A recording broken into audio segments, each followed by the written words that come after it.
En esta segunda parte ya vamos a entrar en materia. Después de esa parte introductoria, vamos a iniciar primero analizando este libro, el primero que les había mostrado, el libro número 10 de esta colección.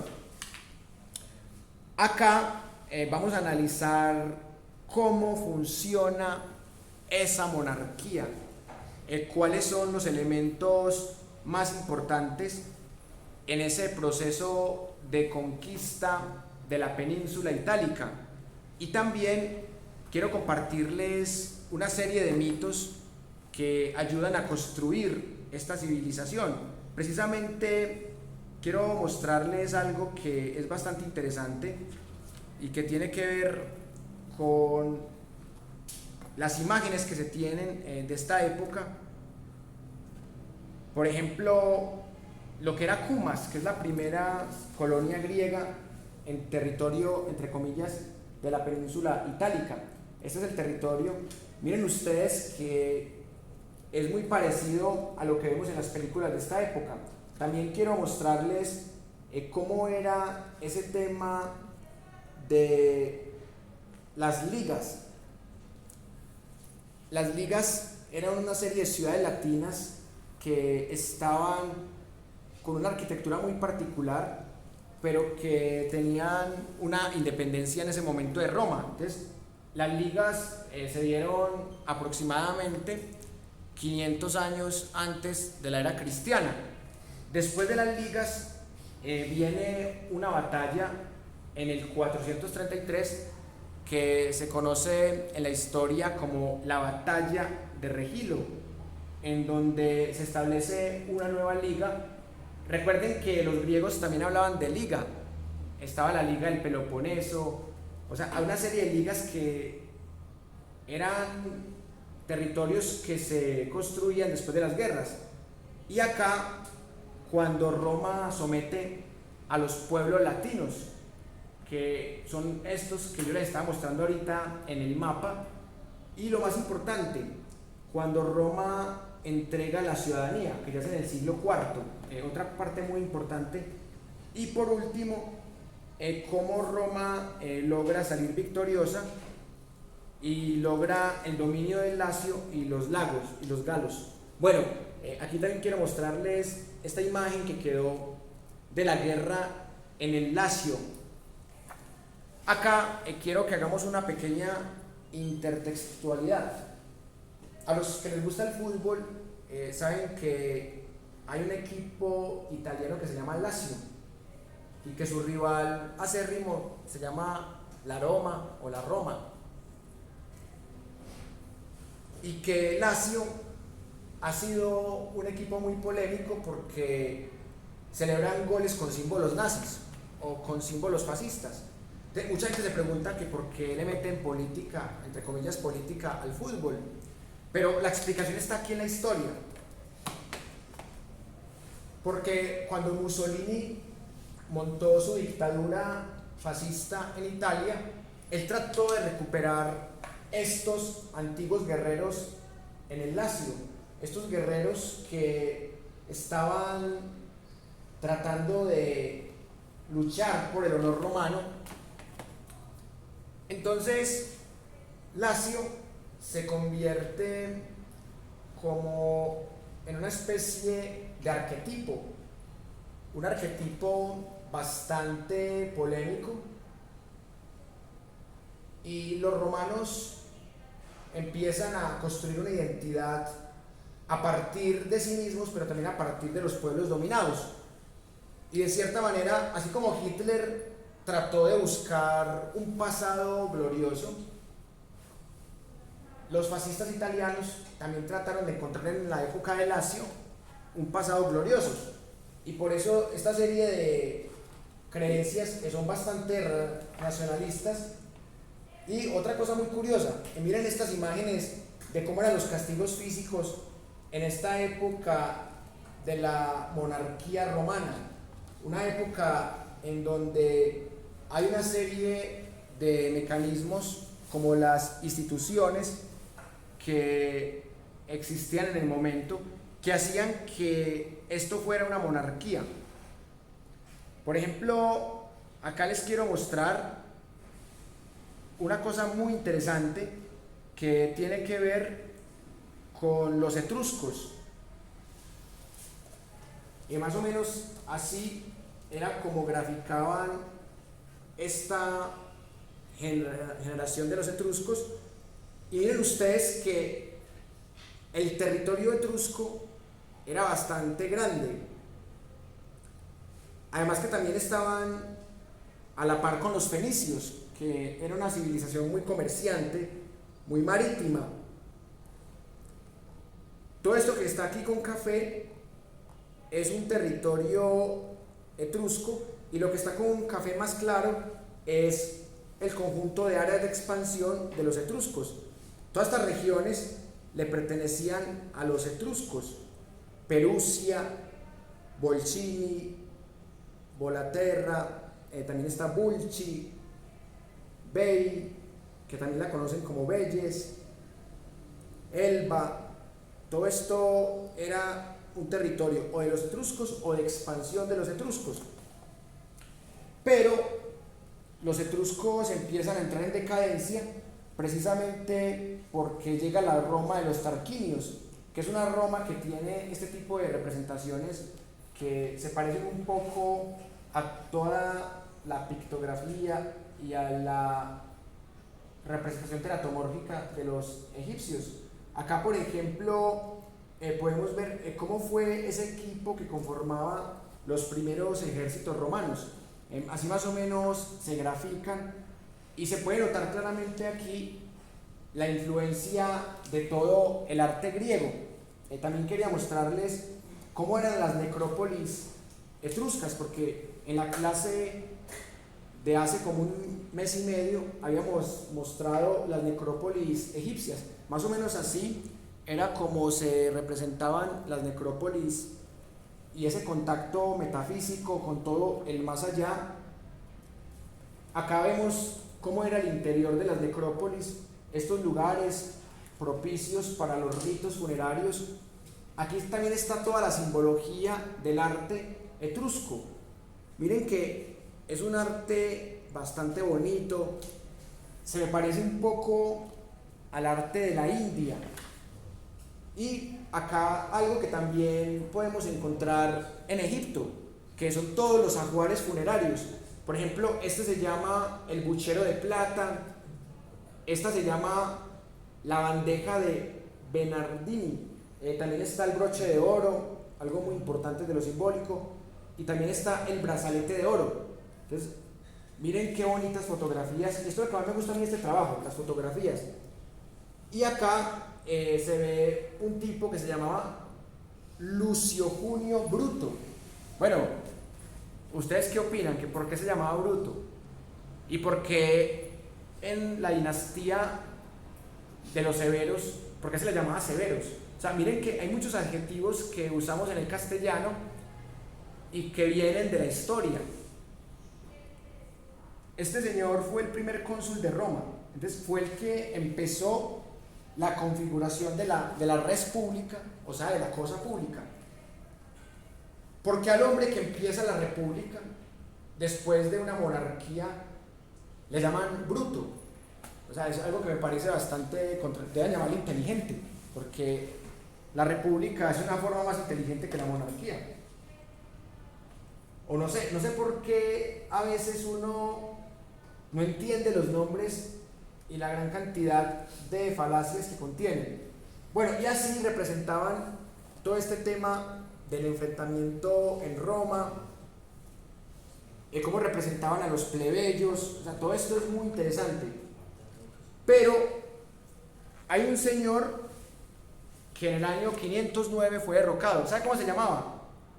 Tarquinio el Soberbio. Entonces miren, bruto, soberbio, severo. ¿Verdad? Que ustedes van a ver que hay muchos nombres de la antigua Roma que hacen alusiones ya no a sustantivos sino a adjetivos. ¿Qué pasó aquí? Que acá se empieza a designar dos cónsules por periodos cortos, periodos que se llaman duarquía. Y acá, en esta parte, ustedes pueden encontrar algo muy interesante, que sirve para entender cómo era que se gobernaba. Había un cónsul que se llamaba senior y otro que se llamaba junior. Entonces, este era como el presidente, este como el vicepresidente, o este era el rey, este era el virrey. Entonces, desde el año 412 hasta la época de Julio César, hasta el siglo I, se veía mucho esta figura, porque en el siglo I ya se empieza a dar más que todo el triunvirato. Se pasa de 2 cónsules a 3. Por eso ya se pasa de la duarquía a la triarquía o al triunvirato. Miren la gran cantidad de personajes que gobernaban en esta época, pero miren algo muy curioso, que a partir del año 358 se empieza a utilizar el nombre de Cayo, con Cayo Fabio Ambusto, que fue un señor que gobernó entre 358 y 357. Y otra cosa muy curiosa, un señor llamado Cayo Plaucio Próculo, que era un cónsul junior, mire que si le quitan la tilde queda Próculo, y en la película de Calígula a Próculo le dan por el culo. Entonces es algo muy irónico, porque miren que son nombres que se van copiando bastante de una época a otra. Y otra cosa muy curiosa, que los apellidos eran apodos. Por eso el soberbio, el severo, el bruto, entonces todo eso eran apodos. Realmente los nombres oficiales eran los primeritos, pero con el nacimiento del Imperio Romano ya se empieza a crear el nombre de César a partir del homenaje que se le hace a Julio César, porque Julio César rompe con todo el tema del calendario de Numa Pompilio, y también rompe con el tema del Cayo, porque ya es Cayo César todo emperador. Entonces, más o menos, ¿cuántos años desde que empiezan las monarquías hasta que entonces ya no gobierna uno, sino que son 2 y luego 3? Más o menos, ¿cuánto tiempo es eso? Vamos a hacer una línea del tiempo. Esta civilización de la urbe empieza en el año 753. Vamos a hacer la línea del tiempo ya para que le demos un poco más de didáctica a esto. Bueno, creo que por acá, bueno, no traje marcadores, pero bueno, vamos a hacerla mentalmente entonces. En el año 753 empieza a construirse la monarquía, los reyes. Es una época en donde se crea el primer calendario, que es el calendario de Numa Pompilio, que era un calendario que trataba de imitar los tiempos del clima. Por eso, en el calendario de Numa Pompilio, el primer mes del año no era enero, el primer mes del año era marzo, y febrero era el último mes.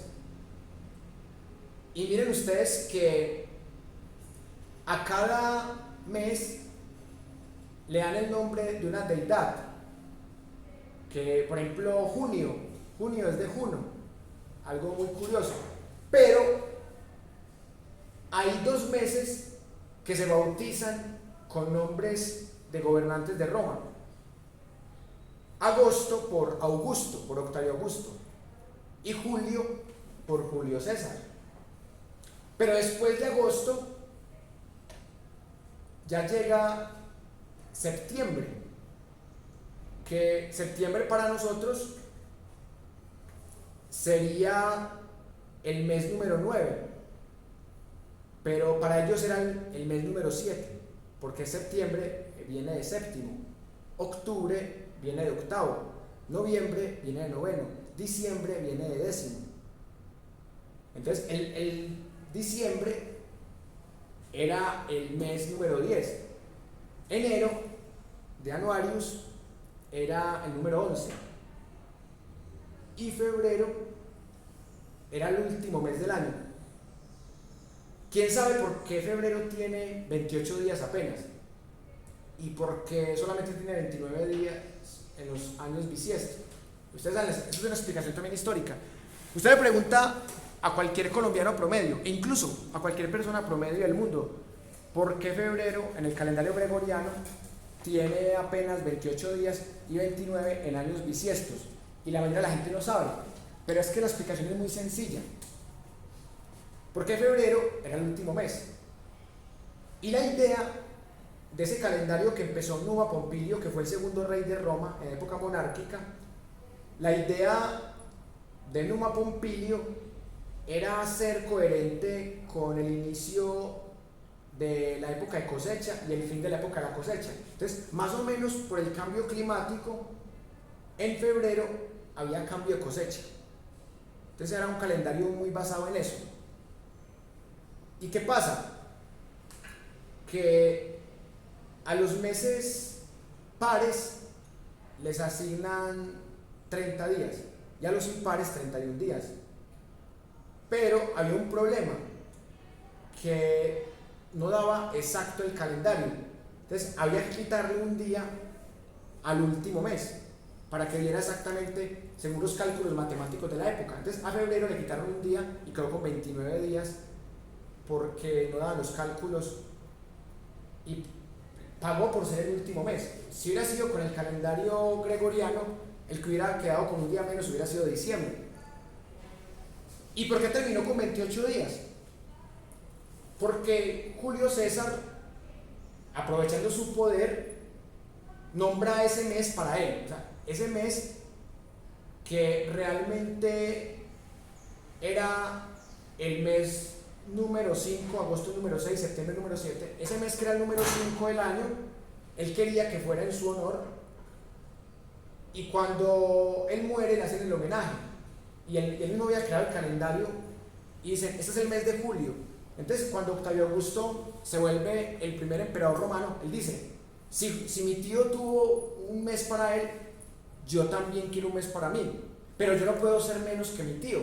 Si el mes de mi tío tiene 31 días, el mío también tiene que tener 31 días. Entonces, este Octavio Augusto, aprovechando su poder dictatorial, se le roba un día más a febrero y se lo pone a agosto. Por eso agosto es el único mes impar que tiene 31 días. Porque, o sea, si ustedes miran, enero 31, febrero 30, pero ya le han robado 2. Marzo 31, abril 30, mayo 31, junio 30, julio 31, agosto 30, agosto debería tener 30, pero este desgraciado le roba a febrero un día para él quedar con 31, porque es que no podía quedar con un día menos que Julio César, y todo lo que era respetado su tío Julio César, que cuando Julio César es asesinado, Julio César realmente no pensaba tanto en eso, pero sí había cambiado cositas del calendario de Numa Pompilio. Entonces nosotros hemos tenido 3 calendarios dominantes. Primero, Numa Pompilio, época monárquica. Segundo, el calendario juliano, que es cuando eliminan esos 2 días de febrero. Pero luego se dan cuenta, después del Imperio Romano, que hay un desbalance cada 4 años, entonces que hay que ponerle un día más a febrero cada 4 años para poder encajar. Entonces ahí ya febrero queda con 29 días cada 4 años, y eso ya lo plasma el calendario gregoriano, que ya es totalmente del mundo teocrático católico. El tiempo es relativo, pues ustedes ven que los chinos están en un año, los judíos en otro, los musulmanes en otro, los cristianos occidentales en otro. Por eso Albert Einstein decía que el tiempo es relativo. Pero sí me llama mucho la atención eso, de tener el ego de no, es que mi mes tiene que tener 31 días, quitémosle otro a febrero. Entonces ahí está la explicación de por qué sucede ese hecho, y mucha gente no lo sabe realmente, y cuando quieran hagan el ejercicio. Bien, antes de finalizar el análisis de este primer libro, quiero que hagamos un ejercicio bien interesante. Vamos a escoger un párrafo al azar de este primer libro. Yo les voy a decir un número para que tengamos para referenciar. Bueno, me van a decir un número entre el 11 y el 143. Bueno, sino que es que están dando como que estas cartas para los profesores. Entonces, si a usted le interesaría usar esto, Pues, ¿cómo son? usted si quiere, pero no es obligatorio. Bueno, muéstrelo. Me dio curiosidad. Pero como que lo botaron ahí, lo botaron las cosas. A mí me gusta todo lo botado, gracias. Eso lo puse aquí. Ve, sí, yo, si me... No, Sí, está bien, ok. eso, ¿cómo se pone eso? ¿Cómo se pone eso? No, Así. le queda grande, pues arriba. Pues aquí. No, yo no me pongo, ahorita me pongo eso. Entonces, ¿viste cómo se mete acá? Listo. Yo creo que me va a demorar varios días para aprender a manejar eso. Yo creo que me estoy concentrado en la clase. Eso estás como para el taller. Sí. Gracias a mí. ¿Viste eso de negro y con una sola? Ey. Listo. Bueno, entonces hagamos un ejercicio muy interesante. Elijamos un número entre el 11 y el 143. ¿Quién lo quiere elegir? 111. Listo, el 111. Vamos a ver. Si sale una imagen, leemos la imagen y en la página siguiente. No sale imagen. Bueno, aquí en esta página se habla de la tercera guerra samnita. Dice, en la última guerra que los samnitas libraron contra Roma, 298-290, consiguieron formar una potente coalición con los etruscos y los galos durante casi medio siglo. Los galos no se habían atrevido a realizar más incursiones en el Lacio y en el sur de Italia, ante el temor de las dos grandes potencias militares que se habían formado, Roma y el Samnio, ahora estimulados por la llegada de nuevas migraciones célticas al Valle del Po y por las invitaciones de los adversarios de Roma. Se decidieron atacar de nuevo, tanto más cuanto que los romanos aliados con los picenos y los carmetes amenazaban el territorio de los galos senones, el llamado Ager Gallicus, desde Forli hasta Ancona. En el año 299, un ejército de galos y etruscos devastó las posesiones romanas al norte del Tíber y se llevó un cuantioso botín sin ser molestado. La tradición, olvidando esta empresa victoriosa al enemigo, habla en cambio de feroces devastaciones perpetradas por los romanos en el territorio etrusco, diferentes por etnia y grado de civilización. Los coaligados no tenían otro interés común que el de derribar el poder de Roma, y la urbs se encontró en grave peligro cuando los galos se levantaron en armas junto con las belicosas tribus de la Umbría y la Sabina. Los etruscos y los samnitas, siempre vencidos pero nunca dominados. Los territorios aliados, incluso prescindiendo del Valle del Po, englobaban un área de 50.000 kilómetros cuadrados, mucho mayor, por tanto, que la del Estado romano, y estaban más poblados. A pesar de la abrumadora superioridad de los coaligados, la falta de un mando único, la diversidad de sus intereses y su poca uniformidad les impidió la victoria frente a la sólida organización del Estado romano. Ninguno de los municipios y colonias romanos se pasaron al enemigo, y excepto Etruria y el extremo sur de Italia, también los aliados de Roma le permanecieron fieles. Así ocurrió sin excepción con las colonias y con las ciudades latinas, a las cuales había otorgado el derecho de ciudadanía, y con las comunidades volscas en la Roma, que había sabido reducir la población local a la impotencia.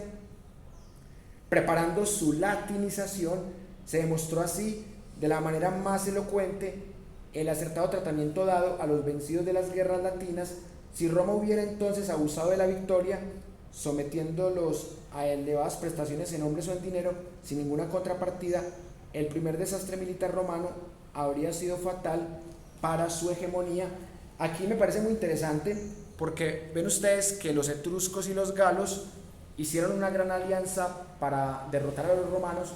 No lo pudieron hacer, pero dieron la pelea con dignidad. Recuerden ustedes las alianzas de las que hablamos en la clase pasada, que la única forma que se unieron espartanos y atenienses fue para derrotar a los persas, pero luego en las guerras civiles griegas, cuando se enfrentaron espartanos y atenienses, y los espartanos vencieron a los atenienses por vía naval, que era el punto fuerte de los atenienses, recibieron apoyo en oro de los persas, y aquí estamos viendo algo muy particular de cómo fue esa conquista de la península itálica, que aquí le dicen Italia, pero que yo prefiero llamarlo la península itálica, y cómo entre ese siglo V y ese siglo IV se da el inexorable debilitamiento de los etruscos.